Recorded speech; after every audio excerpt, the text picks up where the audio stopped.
Hello children, today I am going to take the chapter Organization, Structural Organization in Animals, the 7th chapter, and the topic I am going to deal with is animal tissues under video number 1. Animal tissues. Before going to animal tissues, what are tissues? Tissues are a group of cells, similar cells performing a specific function. That is called a tissue. Now, animal tissues are broadly classified into 4 types. They are epithelial tissue, connective tissue, muscular tissue and nervous tissue. So, the 4 categories of animal tissues are epithelial tissue, connective tissues, muscular tissues and nervous tissue. Now, epithelial tissue comprises 2 categories. Simple epithelial tissue, I have given an abbreviation to accommodate the entire thing in the same template. Simple epithelial tissue and compound epithelial tissue. Now, simple epithelial tissue consists of a single layer of cells.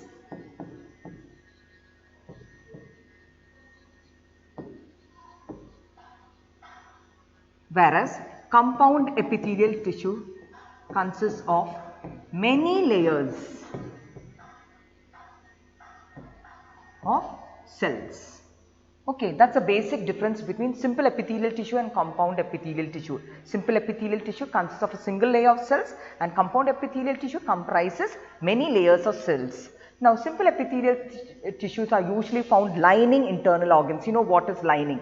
If there is an organ, the inner surface is lined. See, the lining of internal organs is made up of simple epithelial tissue, whereas a covering is made up of compound epithelial tissue. So, where are they located? Simple epithelial tissue are found lining internal organs, whereas compound epithelial tissues are found covering. So, therefore, what can we guess the function of simple epithelial tissue? Because they are lining the organs, they may be involved in diffusion or secretion or absorption. Whereas compound epithelial tissue, because they are covering the body surface or covering the internal organ, the function is definitely protection. Clear? Now, under simple epithelial tissue, we have squamous epithelial tissue, cuboidal epithelial tissue, columnar epithelial tissue, ciliated epithelial tissue and glandular epithelial tissue. Clear? So, epithelial tissue, a brief outline of epithelial tissue is done. Next, I am going to take is connective tissue. Why it gets the name connective tissue? Because it connects different organs of the body or links different organs of the body. Most of them link different organs of the body. Not only that, even they may support or provide support to certain internal organs. For example, the cartilage, it is supporting our earlobes. So, basic function of connective tissue, it connects the different organs of the body and also they support different organs. Like the tip of the nose is supported by cartilage. So, the different types of connective tissues are adipose tissue, areolar tissue, tendon, ligament, bone, cartilage and blood. Clear? So, these are the different types of connective tissues. Next, muscular tissues. Muscular tissues, you know the function of muscular tissue, it helps in movement. And the muscular tissues may be connected to our bones, then it is called skeletal muscular tissue. If it is connected to the internal organs or to the visceral organs, it is known as smooth muscles. And if it is connected to a heart, it is called cardiac muscle. They help in movement. Muscular tissue helps in movements. And last we have the nervous tissue. And you all have learned right from lower classes what is the structural and functional unit of the nervous tissue? Neuron. And the basic function of the nervous tissue or the neuron is to transmit impulse from the brain or spinal cord to different parts of our body. So, they help in control and coordination of our body. Clear? So, let us get started first with the epithelial tissues. See, I have given the epithelial tissue in the form of a table and each column indicates different parameters. First column indicates the type of epithelial tissue, second Column indicates the cell shape, third the function, and fourth the location. So first is the squamous epithelial tissue. So now I am going to deal with the 5 simple epithelial tissues. The simple epithelial tissues comprises squamous, cuboidal, columnar, ciliated and glandular. Okay. Now, they are called so because of the shape of the cells. Squamous epithelium. Look at squamous epithelium. I have a picture of the squamous epithelium. It comprises of single layer of flat cells. See, all simple epithelial tissue comprises single layer of cells. Here it comprises of single layer of flat cells. See, look at the boundaries with irregular boundaries. And they attach end to end like the tiles you see on the floor. There is no intercellular spaces. So, squamous epithelium, what does it comprise? A single layer of flat cells. And how are these flat cells? Are they square shape, rectangle shape, oval or circle? No, they are irregular boundaries. And they are arranged in such a way that there is no gaps between the cells. So, comprise of single layer of flat cells with irregular boundaries. Now, the function of these squamous epithelium is for diffusion, helps the substance to diffuse across the membrane. So, you can guess the location. It is found in the blood vessels. We know in the blood vessel what has to get diffused in and out. Certain gases should come in and out. Same way it is found in the air sacs or the alveolus found in the lungs. This diffusion of gases taking place, diffusion of oxygen and carbon dioxide. In the blood vessels also, there is diffusion taking place of nutrients, diffusion taking place of waste and diffusion taking place of gases. So, these are the 2 sites where diffusion takes place. So, which is the tissue that should be present?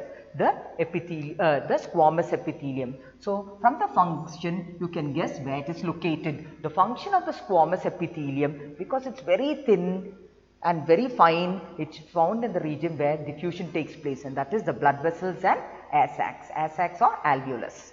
Next, cuboidal epithelium, as the name suggests, it consists of cube-like cells. So, again you have to reiterate, it comprises single layer of cube-like cells. See, cube-like cells, and the function of this is secretion and absorption, and they are found in the ducts of all the glands, almost all the glands. We know glands have ducts, especially the exocrine glands like the salivary glands, the tear glands, the sweat glands, etc. They have ducts or tubes. The duct is made up of these cuboidal epitheliums, lined by cuboidal epithelium. Then the tubular part of the nephron. You will have learnt in 10th standard the structure of the nephron, the structural and functional unit of the kidney. There is a Bowman's capsule. Then after Bowman's capsule, there is a highly coiled structure. It takes first the shape of a coil, then a loop, then again coil. So, the first part is called the Bowman's capsule. The remaining is the coiled structure, tube part, tubular part. So, this entire tubular part, from here, right from Bowman's capsule till the end, is lined by cuboidal epithelium. So, once again, cuboidal epithelium, shape of the cells, cube-like cells comprise single layer of cube-like cells. Then they are involved in secretion and absorption. They are found in the ducts, lining the ducts of glands and the tubular part of nephrons. Next, columnar epithelium. Columnar epithelium comprises of a single layer of tall slender cells. See, this is the diagram of columnar epithelium. Tall slender cells, and they are also involved in secretion and absorption. And another additional feature is they are comprising of tall slender cells with a free surface having microvilli. The free surface has this microvilli. You know what is villi? Villi are finger-like projection. So, microvilli, microscopic finger-like projection, the free surfaces are having. See, I am scribbling the microvilli. So, they are found in the stomach and intestine. When you hear that microvilli, you can understand where it should be located, where is the villus found in the stomach and the intestine. So, once again, columnar epithelium, they comprise of a single layer of tall slender cells with the free surface having microvilli. They are involved in secretion and absorption, and therefore they are found where? In the stomach and intestine. Next, ciliated epithelium. Now before going to ciliated epithelium, see the structure of the cuboidal epithelium is comprised of single layer of cells, cube-like cells. Now coming to ciliated epithelium comprises, it can be either cuboidal cells or columnar cells. So I have selected cuboidal cells or columnar cells. So it comprises single layer of cuboidal cells or single layer of columnar cells with their free surfaces bearing cilia. So I am going to draw cilia. With red color I am going to show cilia. You know what is cilia? Hair-like structures, fine hair-like structure. So I drew it on the free surface. Same way on the columnar epithelium also I am drawing cilia. So what is ciliated epithelium? They can either be cuboidal or columnar, but single layer with their free surfaces bearing cilia. So if they have cilia, what will be the function of cilia? The role of the cilia is to move something. It beats in a particular direction. So the function is to remove particles in a specific direction. Okay, so which are the organs where certain particles are secreted and should move at a particular direction? For example, the mucus in the bronchus, in the bronchioles, the bronchi, etc. They have to move in one direction. So they are supplied with a lot of cilia so that the mucus moves in one direction. Same way in the uterus, when we learn in 12th, you learn about the uterus. It has a fallopian tube and ovaries releases the egg, and the egg from the fallopian tube should come to the uterus. So how it is pushed? It cannot come by itself, by the movements of the cilia. So where is ciliated epithelium found? It will be found in the fallopian tube to push the egg. It will also be found in the bronchi to push the mucus. Clear? So the function is to remove particles in a specific direction, because the cilia all move in a coordinated movement, a specific direction. It pushes that particular substance or particle in one direction. Clear? So that is ciliated epithelium. Next, glandular epithelium. Glandular epithelium also goes by these lines. It is again cuboidal epithelium or columnar epithelium where some of the cells are modified into glands. So again, glandular epithelium, just like ciliated epithelium, it can be having a single layer of cube-like cells or single layer of column-like cells where some cells are modified into glands. Not all cells, some cells are modified into glands. The glands can be unicellular, okay, made up of one cell, or can be made up of a cluster of cells. That depends. If it is made up of a single cell, the example is the goblet cells found in your digestive system which secretes mucus, or it can be made up of a cluster of cells, okay. And definitely the function is secretion. And location, you have a list of exocrine glands and endocrine glands. And basic difference between exocrine and endocrine glands is exocrine glands are exocrine glands are having duct, whereas endocrine glands are ductless glands. Okay, so wherever glands are present, this particular glandular epithelium is found, where it comprises of single layer of cube-like cells or columnar cells. And in this complete stretch of cubes or column-shaped cells, a few cells gets modified into glands. Maybe one cell gets modified into gland, then it is called a unicellular gland. Example, the goblet cell, or cluster of cells form gland for secretion, then it is called a multicellular gland. So I hope you have understood the different types of simple epithelial tissue. Basically, simple epithelial tissue comprises single layer of cells. So how you start the statement is single layer of, and then according to the type of cell. Squamous epithelium, single layer of flat cells with irregular boundaries. Cuboidal epithelium, single layer of cube-like cells. Columnar, single layer of tall, slender cells, and don't forget with the free surface bearing microvilli. Then ciliated epithelium, single layer of cube-like cells or columnar cells with cilia on the free surface. Then glandular cells, again here single layer of cube-like cells or columnar cells with certain cells modified into glands. Clear? And the different functions of each, and from the function you can guess the location of these epithelial tissues. Clear? I hope you have understood. Simple epithelial tissue, very easy. You are getting the name from the shape of the cell, and the diagrams are here: squamous, cuboidal and columnar. The ciliated will be cuboidal or columnar with cilia. Glandular will be cuboidal or columnar, in which some cells are modified into glands. Now the last one, that is the compound epithelial tissue. I told you in the beginning, compound epithelial tissue comprises of many layers of cells. See, this is, see, many layers. See, you can see a striated layer.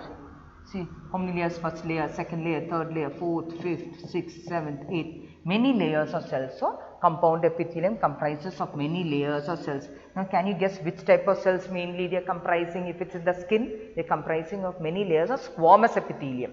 Okay, comprises of many layers of cells. Okay, and they are found covering our body surface. Most of our body surfaces, I mean dry surface, especially the foot. The dry surface of our skin is made up of this compound epithelium. Then the moist surface of our pharynx. See, we have the buccal cavity, it opens the pharynx. That moist surface, that we can't say it's dry. The moist surface is made up of compound epithelium. Then the lining of certain ducts. I told you ducts of glands, but here it's excluding two glands: salivary glands and pancreatic glands. Excluding, except these two. So these two glands, the lining of the ducts are made up of compound epithelium. So in the first case, that is in the case of cuboidal epithelium, what did I say? Cuboidal epithelium are found lining the ducts of all glands. But there you should remember, though you are mentioning all glands except salivary glands and pancreatic glands, the ducts of salivary glands and pancreatic glands, because the ducts of salivary glands and pancreatic glands are lined by compound epithelium. So remember that you have to bring here. So where is the compound epithelium found?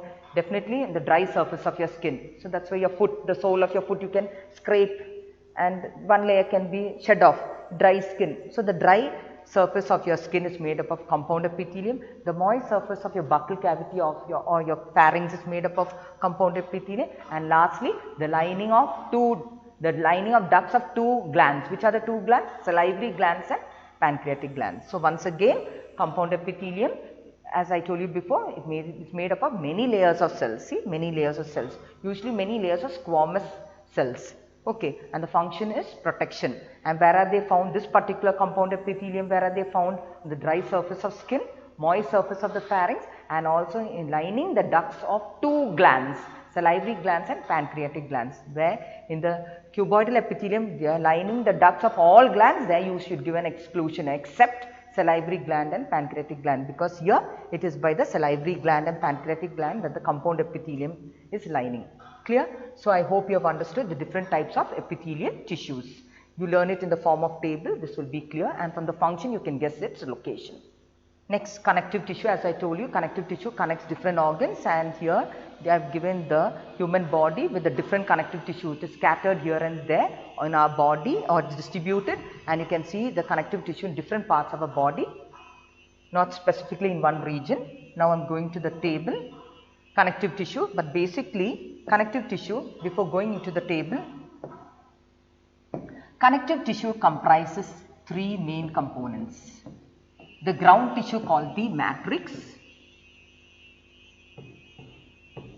cells, and the cells secretes fibers.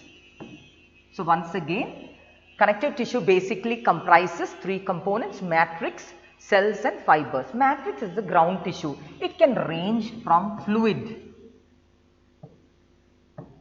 to solid. And here now itself I can give you the example. Fluid connective tissue is the blood and the solid connective tissue is the bone. So from the fluid state till the solid state, there is a range. So what and all you can see in between: semi-fluid, semi-solid and then solid. So matrix is the ground tissue. In any connective tissue, it is made up of ground tissue. It can be either fluid, semi-solid or solid. Clear?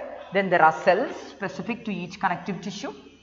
And lastly, these cells, certain cells secrete fibers, and fibers are basically of two types. there are two types of fibers, collagen fibers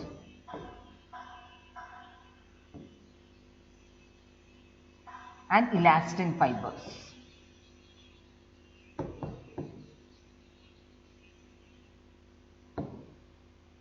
Two types of fibers, collagen and elastin fibers. Collagen provides rigidity, elastin provides flexibility. Okay, so you can guess your cartilage, it is flexible. So which fiber will be more? It will be elastin. Whereas your bone, which fiber will be there? Collagen. So once again, the three components of a connective tissue is matrix. It's a ground tissue. It can range from fluid, then it can be semi-fluid, semi-solid, or even it can be the hardest, that is solid like the bone. Then it has cells which are specific to each connective tissue, and lastly fibers. Fibers secreted by the cells. The fibers are basically two types, collagen fibers and elastin fibers. I told you what collagen fibers provide, rigidity and strength, whereas elastin fibers provide elasticity or flexibility. Now let's go into the details of the different connective tissue, which again I have put it in the form of a table. First connective tissue, adipose tissue. The cells present are adipocytes.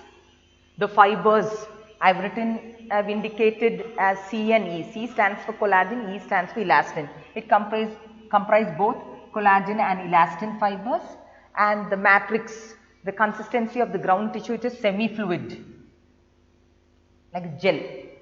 And last, where it is found? Location, it is found beneath the skin, and excess of the fat we eat is stored here in the adipose tissue, and so to some extent it helps in insulation, protecting us from extreme cold. So once again, adipose tissue, the cells present are adipocytes, fibers both collagen and elastin are present. The consistency of the matrix is jelly-like, so it is semi-fluid, and where it is located? It is located beneath the skin. It stores the excess of fat and serves as insulators. Next, areola.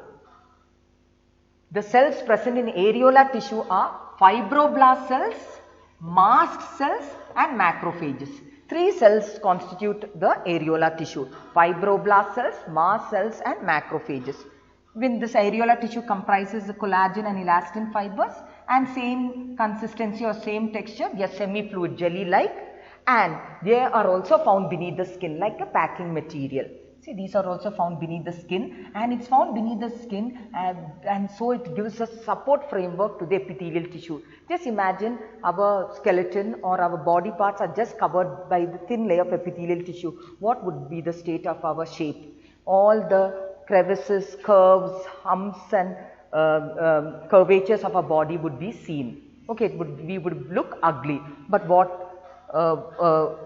the purpose of the areola tissue? It serves as a packing. So that hand which would have been ugly, it's now cylindrical. Why it has become cylindrical? Because just below our skin there is a packing of areola, giving a cylindrical appearance. So though we are thin, our hands are cylindrical. The bones and all will not be shown, or the curvatures, the humps, etc., the depressions of curves will not be shown, because there is a packing of areola tissue. Clear? So these two tissues, areola and adipose tissue, comes under loose connective tissue.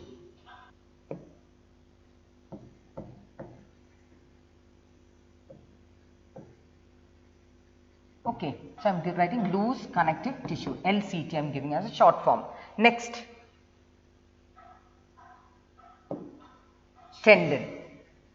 Tendon, the cells present in tendon is the fibroblast cells, and they produce both, these fibroblast cells produce both collagen fibers and elastin fibers, but if you calculate the quantity of collagen and elastin, there is more collagen to elastin. Both are present, but more of collagen to elastin. Then the matrix is highly reduced or it is absent. Then what is the role of the tendon? It connects muscles to the bone. So we have the muscles, it is connected to the bone with the help of tendon. Tendon is like a thread-like structure, white, dense thread-like structure made up of a lot of collagen fibers as well as elastin fibers, more of collagen to elastin. And the cells present is definitely the fibroblast, because the fibroblast only gives rise or produces the collagen and elastin fibers. And this muscle is connected to our bone with the help of tendon. Similarly, ligament is there. Ligament is also made up of fibroblast cells. Here also there is collagen and elastin, but here is the reverse. More of elastin to collagen. Okay, and here also the matrix is highly reduced or absent, and the ligament connects bone to bone. This bone is connected to this bone at the joint by a thread. That thread is called the ligament. And when I told you more of elastin is there than collagen in that bundle of thread, that's why we are able to bend this, because of that elasticity of the elastin. Just imagine if it was more of collagen, is this bending possible? No. So that elastic nature gives that flexibility, so that the ligaments has that little that elastic tendency. So this hands can be bent. This bone can slide over this bone because that connection is with the help of ligament made up of more of elastin than collagen fibers. Whereas tendon, can you lift your muscles up and bring it down? Like no, because that the muscles are connected to your bone with which thread? Tendon, which has more of collagen than elastin. So once again, both tendon and ligament, the cells are fibroblasts. Both are having same features. Both are made up of fibroblast cells. Both are having collagen and elastin. But remember the proportion in tendon, more of collagen than elastin. In ligament, more of elastin than collagen. Then the ground tissue or matrix is absent nearly. Then in tendon, what you must say, connects muscles to the bones, whereas ligament connects bone to the bone. And these two are called dense connective tissue. Dense, they are very dense connective tissue. I am giving it as DCT. The first one I am saying loose connective tissue, this is dense connective tissue, no ground tissue. Next we are going to bone. Bone, the cells present in the bone is the osteocytes. Then the bone comprises only one fiber, that is a collagen fiber, therefore it provides rigidity, strength. Then the matrix is present, it is hard and non-pliable, very hard. Our bones are very hard. Is it flexible? Can we twist and turn the bone? No. So it is hard and non-pliable. Then we know the function of the bone, it supports and protects internal organs, helps in movement, and we know about a spongy substance present in the long bones called bone marrow, which produces blood cells. So once again, bone, the cells present are osteocytes, the fibers are collagen, no elastin. Then the matrix, consistency of the matrix very hard and non-pliable, and the function of the bone supports and protects internal organs, forms the framework of our body, helps in movements, and we know there is a bone marrow which helps in producing blood cells. Next, cartilage. Cartilage, the cells present are chondrocytes. So in bone it is osteocytes, in cartilage the cells are chondrocytes. And the fibers, here the fibers, it cannot be collagen, it should be elastin. So it provides elasticity. Then the consistency of the matrix, it is semi-fluid and pliable. It is semi-fluid. It is not fluid like blood, it is semi-fluid. It is more thicker than jelly, and it is pliable, very flexible. Then it supports our earlobe. See, we have a flexible earlobe. It is found at the tip of your nostrils. Then it is found between the joints. See, between a joint between two articulating bones, there is this covering of cartilage. So once again, cartilage, the cells comprising cartilage are chondrocytes, the fibers are elastin fibers, then the matrix is semi-fluid and pliable, and the function of cartilage, it supports organs like the earlobe, the tip of your nostrils, and it is found between joints. And last we are having blood. The cells of the blood are RBCs, WBCs and platelets. Then we know in the blood there are no fibers. Remember, blood is a connective tissue without any fibers. Then the matrix is fluid. And lastly, we know the functions of blood. The blood transports substances like gases, nutrients, hormones, waste. So once again, blood, which are the cells comprising that constitute the blood? RBCs, erythrocytes, then WBCs, leukocytes, as well as platelets. And there are no fibers in blood. Then the matrix is fluid type. And lastly, the function of blood is it transports substances like hormones, gases, nutrients, waste, etc. These three. The last three, bone, cartilage and blood, are called specialized connective tissue. So in your text they have given you loose connective tissue, which is it? Adipose and areola. Dense connective tissue, it is tendon and ligament, and specialized connective tissue are bone, cartilage and blood. I hope you have understood. When you learn connective tissue, learn in this format with the components present in a connective tissue, namely the cells, fibers and the ground tissue called the matrix and the function. Clear? Next we have the muscular tissues. The muscular tissue, as I told you initially, it helps in movement, and the muscular tissues may be attached to our bones. In that case, it is called skeletal muscle. If it is attached to our visceral organs or internal organs, it is called smooth muscles. Or if it is attached to our heart, it is called cardiac muscles. They help in the movement of these organs. Clear? Now, look at the structure of the skeletal muscle. I am taking only one cell. It is cylindrical. Look at the shape. A number of skeletal muscle fibers are given. It is cylindrical, unbranched. It is long, cylindrical and unbranched. But look at the shape of smooth muscles. Look at this. What is the shape called? Spindle shaped. Whereas cardiac muscle, see, one cylinder, then the next cylinder, third cylinder. So here you can understand that it is short and cylindrical but branched. Here it is long, cylindrical, unbranched. Here it is short, cylindrical but branched. See, branching. This branch coming out. Clear? So from the diagrams we can elicit one more point. Look at the nuclei. If I am indicating nuclei with yellow color, look at the nucleus. Here and there are nucleus. Whereas here only one nucleus. Here also one nucleus. So talking about the nucleus, this is multinucleated. Each cell comprises many nuclei and located at the periphery. Here it is uninucleated, located at the center of the cell, and here it is also uninucleated. Now we learn the other differences in the form of a table. See, I have tabulated it.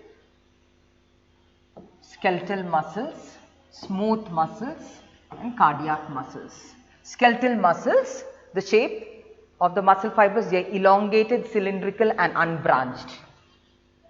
Whereas smooth muscles, they are spindle shaped. Cardiac muscles, short, cylindrical and branched. Second difference. Skeletal muscle fibers are multinucleated. I showed you in the diagram. Whereas smooth muscle fibers are uninucleated. Cardiac muscle fibers also are uninucleated. Again, next feature of difference. Skeletal muscles are attached to the bones. Smooth muscles are attached to the internal organs or the visceral organs. Cardiac muscles are attached to the heart. Next, something which we can see only under the electron microscope. Skeletal muscles bear striations.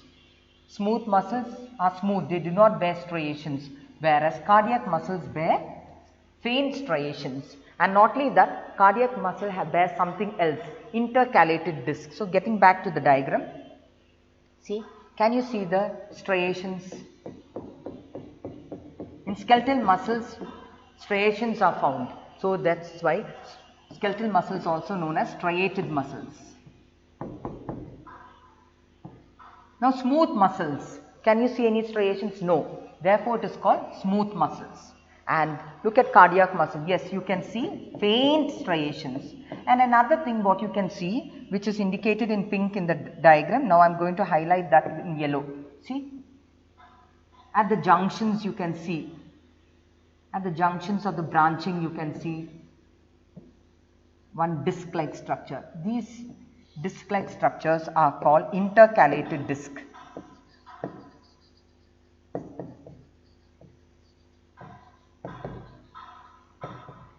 See, intercalated disc are communication junctions. You can see this intercalated disc only at the branching junctions. Why this is present or why this is important?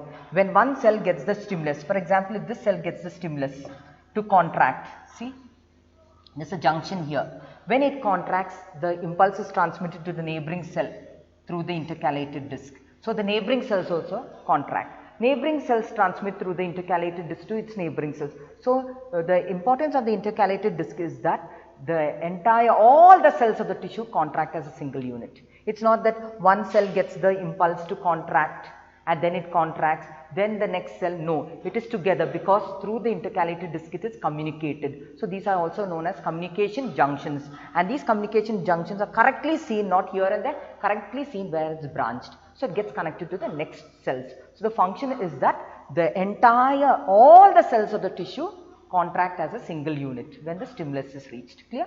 Because the heart muscles should contract, relax, and so the SA node, there's a pacemaker in our heart which initiates the impulse. It's not controlled by our nervous system, by the brain. It is controlled by a pacemaker which is located in the heart. So when it sends the impulse to one cell, it sends it to one cell, but that impulse is immediately propagated to all cells through the intercalated disc in such a way that all the cells contract as a single unit. Clear? So coming to that, skeletal muscles are called striated muscles because they bear striations. Smooth muscles are so called because they do not bear striations, and cardiac muscles do bear striations which are very faint, but they have the presence of intercalated disc, which I told the significance. And last, skeletal muscles are called voluntary muscles because they move at our will. It's controlled by our will, whereas smooth muscles and cardiac muscles are involuntary muscles. They are not controlled by our will. The intestines are moving.